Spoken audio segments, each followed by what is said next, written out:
Nasser Sonbaty ran some cycles that would make grown men cry. But what we have today on this week's cycle review rivals some of the shit that he was running, and that's saying a lot.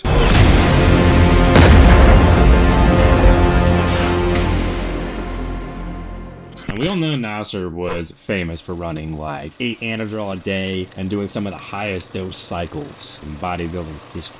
What I got today for the cycle review actually rivals that somewhat. So, this is a competitor. He supposedly has a team and a team doctor that somehow prescribes this. So not a real doctor in my opinion, but I digress. So he was asking me if this is a good cycle. He said he uses 60 IUs of blue tops and 8 IUs of black tops, growth hormone. So 24 IUs total would split generics for some reason. 150 milligrams of MPP, 400 milligrams of DECA, 500 milligrams of SUST, 600 milligrams of Masteron, 400 milligrams of YK11, 50 milligrams of Debol pre-workout, 20 milligrams of Anavar 3 times a day, and for some reason in all caps, and 20 meant 3 days a week, with 2 grams of Arimidex per day. Wow. This one's a doozy. I don't know. This might get like a fucking 1 or 2 trends out of 10 rating.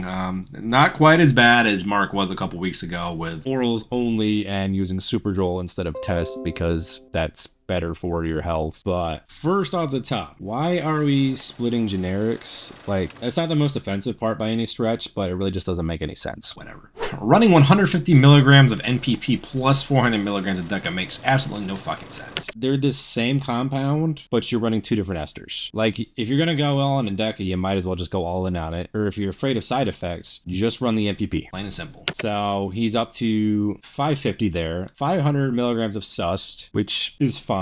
I guess. I would rather see a single ester of test instead of the goodie bag of, you know, let's figure out what's in there, guys. We don't know how long this is going to be in our system. Like, it's not the best way to go about it, but some people prefer it. So we're over 1 gram of gear. Now, 600 milligrams of Masteron, that's fine. Dry compound might lower your estrogen a little bit. But then again, he's on 2 milligrams of Arimidex, so it shouldn't be high in the first place. The 40 milligrams of YK11 makes absolutely no fucking sense. I don't know why that's in there. SARMs. Turn the frogs gay. Get rid of that shit.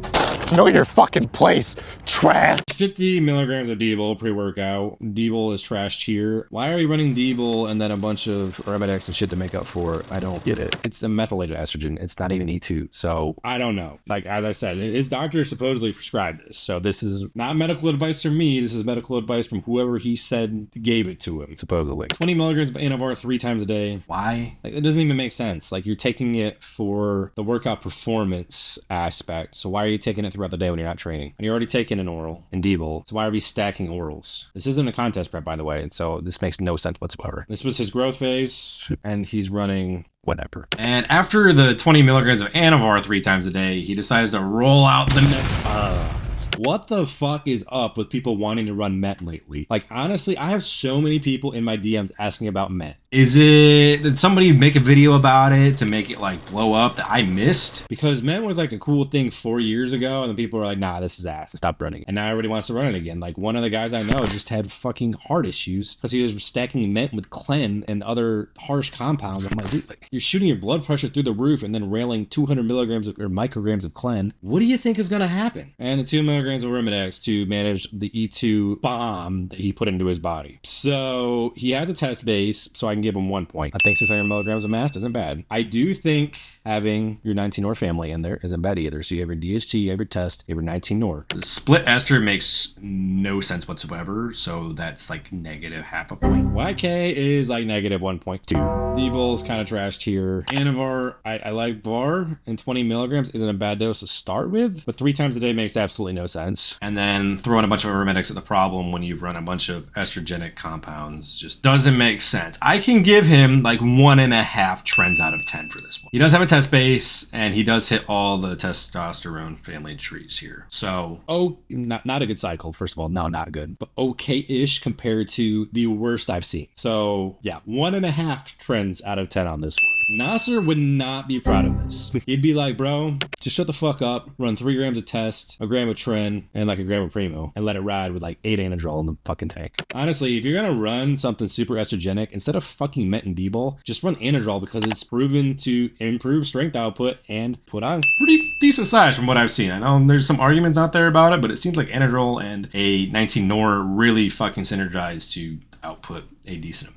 Not the most safe compounds, but give it a whirl and see. Now, our second cycle review is also very high dose, but different. You'll see what I mean. So, this guy says, I've done this tons of times. I run a high dose of test, sipping it, or enanthate, around 2 to 3 grams. For a bigger individual, like that's okay, and especially more advanced. Between 750 to 1 gram of Deca and 1 gram of Tren E. That's my bulk year-round cycle. I go up as much as I can. Then when my body feels like it needs a break, I stop the Tren and Deca and keep cruising at 750 test. I eat tons of food and add in GH 10 IUs 5 days a week, 2 days off repeat. This is a big boy cycle. This is not a very big boy running it though. So context, I would rate this much lower for this individual specifically. But as a overall just blanket grade, that's kind of what I'll judge it on. So the 2 to 3 grams of test, it's a lot, but if you tolerate it and not have gyno issues, you're gonna grow. Same thing, manage your blood pressure on that too. Some people can get really high blood pressure on that much test. The 1 gram of Deca is a lot, but mixing Deca and Tren, both at a gram a piece, bro, what are you doing? Why are you mixing 219 Nors at that high a dose? What are you anticipating from this? Like if you're running Tren E, it's gonna be in there forever. You're just creating all kinds of issues. Like this is the kind of guy that runs all this shit and doesn't do their blood work. Like he didn't tell me anything about his blood work, and I think he's one of those ones that doesn't even check it, to be honest. Furthermore, the 10 IUs 5 days on, 2 days off makes sense if you're saving money, but I don't think he was saving money because the way he ran it says, this is my protocol. Stupid. It doesn't make any sense. We already know that you secrete your majority of GH at night and you do it on a daily basis. So why not just run it all 7 days? If you can't afford it, stop railing so much fucking Tren in the off season year round. His scaling is stupid too. He just keeps going up until he feels his body needs a rest. So he pretty much puts himself into such a toxic state he can barely function and comes down to 750 tests for a cruise, which isn't a real cruise, if we're being honest. I know there's some clips out there of a pro that I won't name. If you follow me on Instagram, you know who I'm talking about. It said he ran 750 on a cruise. That is a 300-pound male that is competing for the Mr. Olympia, not some random dude in the comments that is 200 pounds. So I can't approve of that one either. In terms of rating this, the test, high dose of test, high test